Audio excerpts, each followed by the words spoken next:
3 weeks until the single most important midterm elections in our lifetime, Democrats, the Destroy Trump media, continue their all-out smear campaign against the president and his supporters, and clearly they're not backing down. Instead of calling for civility, civil discourse, Democratic leaders continue cheerleading for this dangerous mob-like behavior. We had 2 people in Minnesota punched and attacked. We had representatives, Republicans, hit over all of this. Take a look. You cannot be civil with a political party that wants to destroy what you stand for, what you care about. If you see anybody from that cabinet in a restaurant, in a department store, at a gasoline station, you get out and you create a crowd. And you push back on them.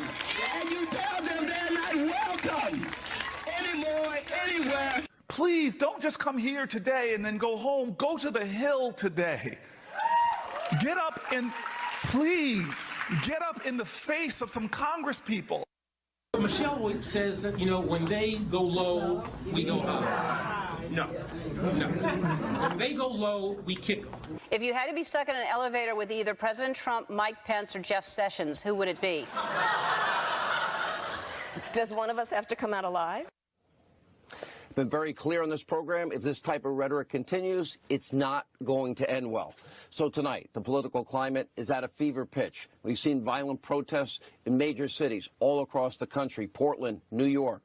We've seen women, violent assaults against them. 2 local Republican candidates in Minnesota, a Democratic operative arrested in Nevada for battery against the GOP campaign manager. That operative has now been fired. Senator Susan Collins and her staff repeatedly have been threatened, and a package was sent to Susan Collins' house, well, purportedly containing the chemical ricin.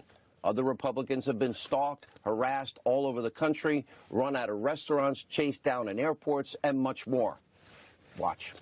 We believe survivors. Excuse me. Beto is way hotter than you do. We believe survivors. We call on you to end family separation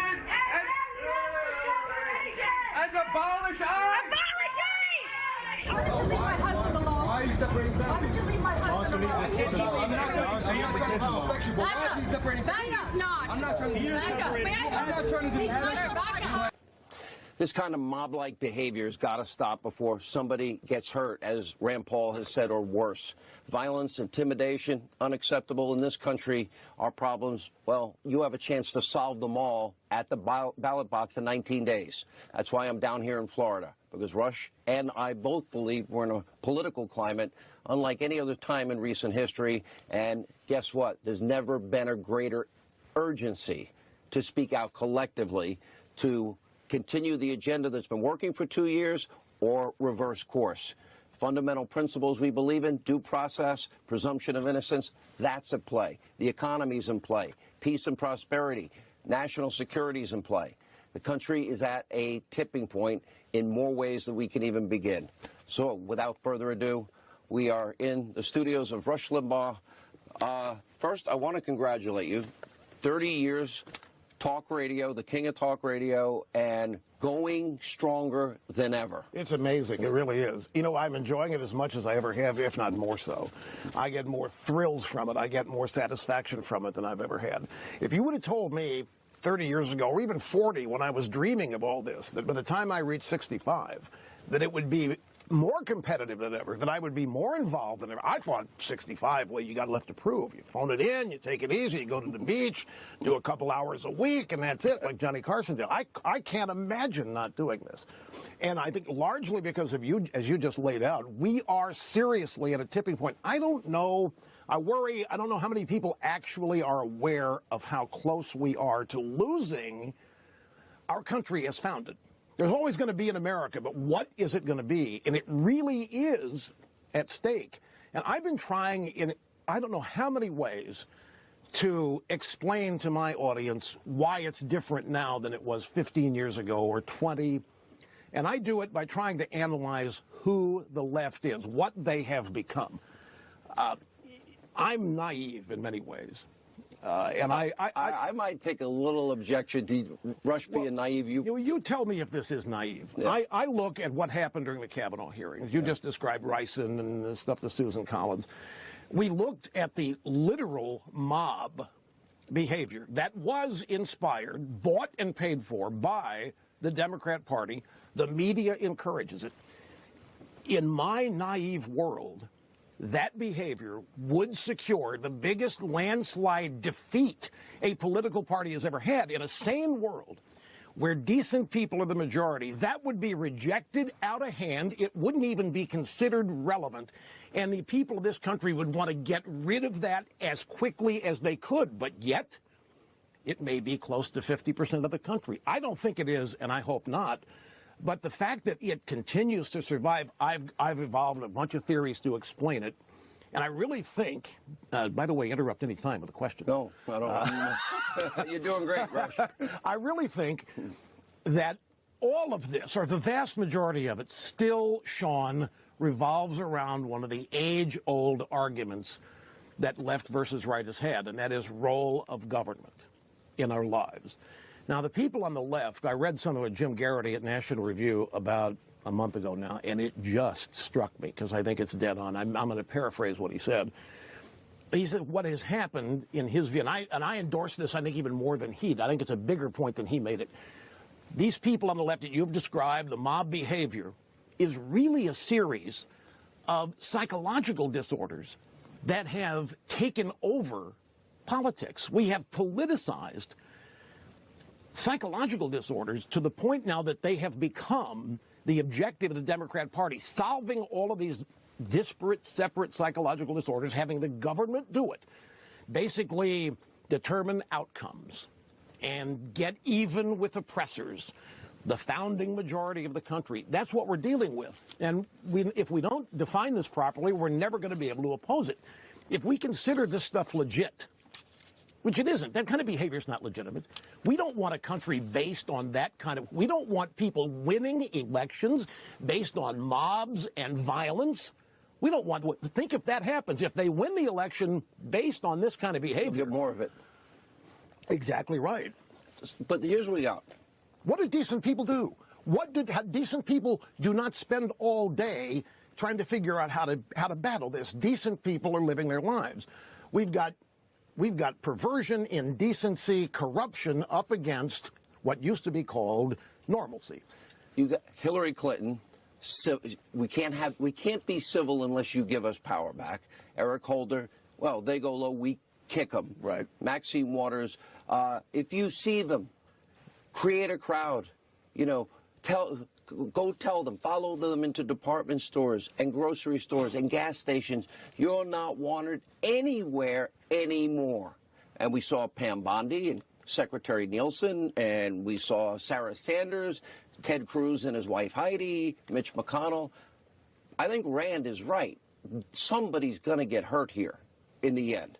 Because, look, I blame the people for their actions, but there's certainly marching orders here. Confront, attack, get in their faces. All of it is marching orders. Yeah. All of it is bought and paid for. Look at this caravan.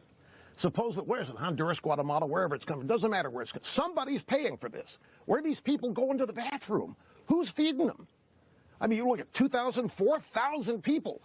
Kids, and that's the magic. They put the children in there, and we must accept them. We can't turn them away. It's so horrible.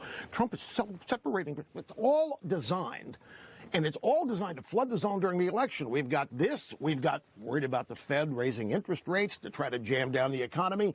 And way over there, guess what just happened? Robert Mueller is letting it know that he's about ready to submit his report. Well, Justice Department rules and guidelines say that they should not do anything to impact the results of an election. But that didn't Comey did, didn't he? He was doing everything he could to help Hillary. People don't understand this, but that's what he was doing. They had to have her. So these things are all planned, and they're all getting focused leading up to the election. People ask me, Rush, what can I do? I want to do more than vote. Right now, that is the answer. Right? I mean, I know people think their vote's not enough, but it is. Turnout is everything. And the left, this is almost an identical scenario to 2016. They think, Sean, they really do, and some of this is hope, but they think A lot of Americans who voted for Trump regret it. A lot of people can't wait to get out there and show and apologize for their mistake of voting for Trump. They can't wait to go out there and apologize to the Democrat Party. The fact of the matter is, since Barack Obama, the Democrat Party has been losing elections.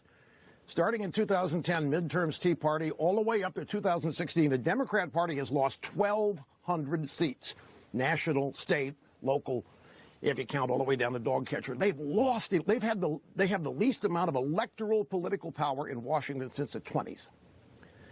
Where is this blue wave? Where's the evidence that people can't wait to vote Democrat? The evidence is that they're doing the exact opposite. Trump is out there continuing to do the things he did that won him the election in 2016, all of these rallies. And they have been unable to get rid of him. They've thrown everything at Trump that usually gets rid of Republican opponents, and nothing has worked. And they're just frustrated as they can be. And I think they're so overplaying this, and they're going way beyond the bounds of anywhere near propriety. But they think most Americans want to be encouraged to do mob-like behavior, get in people's faces. I don't think we've lost the country to the extent that that wins elections. How big an impact Kavanaugh? Because we're talking, Kavanaugh was, to me, was a tipping point because they were exposed. It didn't, look, I think most people fundamentally believe in the rule of law, the Constitution, due process, presumption of innocence. There was none of that. It was accusation, I believe it. Yeah, let me tell you how close they were to getting away with it, though. Yeah. I mean, you and I watch this from a different perspective, and I think a lot of people. Sadly, there are still a lot of people that only get their news from what we call the mainstream media. If Donald Trump, President Trump, had not, at that rally, exposed Christine... No corroboration. None. The 4 people she says were there. No, we weren't. She didn't know what, where, when, why. So Trump tells people this. And they get mad at Trump for mocking her. Trump didn't mock her. To mock her, you'd have to impersonate her, which I can do, but I will not. Here, you're showing great restraint. Great restraint. He didn't mock her. He exposed her to a bunch of Americans who didn't know because the mainstream media had not reported all of the holes in her story. So Trump does. And then in getting Trump, they end up reporting what Trump said. That was the tipping point, plus what Kavanaugh did to save himself. But you're right. Presumption of innocence gone. They were close to killing that by intimidating Republicans on that committee. But it didn't work again because I believe the president came in and saved the day. Look, I don't have a crystal ball. I always thought and believed in my heart the media is wrong, Trump could win. You could see it, you could feel it. I don't know who was going to run against Obama in 2008. You saw the crowds, you saw the enthusiasm. In that case, I think it was a lot of hype and no change, typical left-wing policies. You predicted, to me, it would fail, and it did fail. But something is different. President Trump, you could see a building momentum. And now we've got these midterms. I'm looking at, Florida, they could pick up a Senate seat. I think you could pick one up in Missouri. I think you'll hold Nevada. I think you'll win in Arizona, North Dakota, Indiana. All potential pickups. Where I would worry about more is the House. I don't have a feel. Well, it's hard. There's so many seats there, and there's so many variables and vagaries when you get it. But let's look at this in the macro way. Let's compare this. You want to go back to 2008? Let's go back to 2016. I know you were early on very confident Trump was going to win. I thought, my staff here will tell you, that 2 days, when I first saw the first polling after Trump and Melania down the escalator, I said, he's the nominee. It's going to happen. I felt it. You know why? Because I know the bond. I saw those rallies. I saw the bond that Trump had with his voters. The media didn't create that. He did. You know, I did versions of that when my show started, traveling around 48 weekends a year for the first 2 years, trying to get my radio show established. And I saw a similar success track. And nobody can blow up that bond that Trump voters have. The Washington establishment to this day does not understand Donald Trump. They don't understand his voters, and they're not curious to find out why. They just resent it. And they are still operating under the same rules they operated under 2016.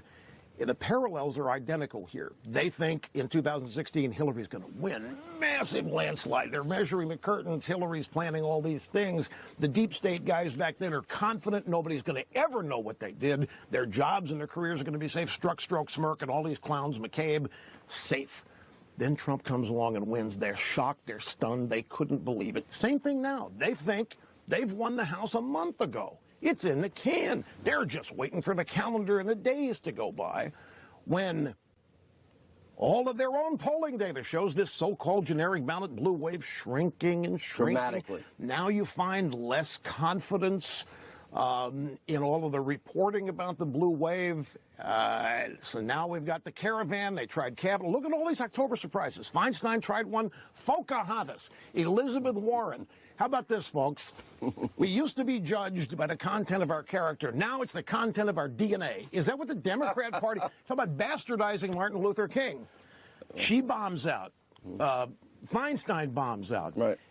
And so all these all four were attempted, that were purposed to blow Trump up, and he just keeps beating them back, and they don't know how to deal with it. They get more and more frustrated, more and more angry, and that's what we're seeing. Some nights at the end of the show, we'll take a clip from your Ditto Cam and run it, kind of the kicker to the show. My audience loves to see you, and thanks for doing the show. They love having you, as do I. What if they win? What if the Democrats win? That's the most... you love that question. Well, the problem here is I'm on television, and I'm really trying to be persuasive, and I don't want to dramatize it, and I don't want to lie to people, and I don't want to fill people with phony, manipulative, emotional things. But it might serve to answer that question, to go back and what if Hillary had won in 2016? Stop and think of that. There wouldn't be a roaring economy. There wouldn't have been any tax cuts. There wouldn't have been any rollback of regulations. There wouldn't have been any squaring of the deal with NATO. There wouldn't have been any redone trade deals. The Obama administration told the American people, get used to it. There's a new American economy, and it's flatline or in decline. America's past, we didn't really deserve that. America was founded by a white patriarchy, set itself up for itself, people discriminated against, but those days are over. So now the days behind us, we didn't deserve those anyway. We don't deserve to be a superpower. So we had a flatline economy. We were told, Obama's out there in Indiana telling these people their jobs are never coming back. And somebody in the audience, well, Mr. Trump says he can bring them. And Obama says, what's he going to do? Wave a magic wand? Look what happened. We got the jobs back. It can be done.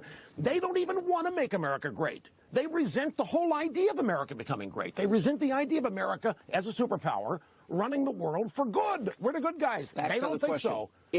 But if we investigation. But wait, we'll get. If he hadn't won, Sean, I shudder to think, with Hillary Clinton in the White House and all of her cronies and all the cabinet positions, and the validation of all of these oddball, weird, perverted left-wing behaviors becoming more and more normalized, and politics and government's role being to address their grievances, and we become a country of nothing but a bunch of victims, constantly angry, demanding that somebody do something about it, instead of all of us, as we used to do, using self-reliance and our own initiative and our guts and handling life ourselves. Stay there. We'll take a break. We're just getting things started. Not moving.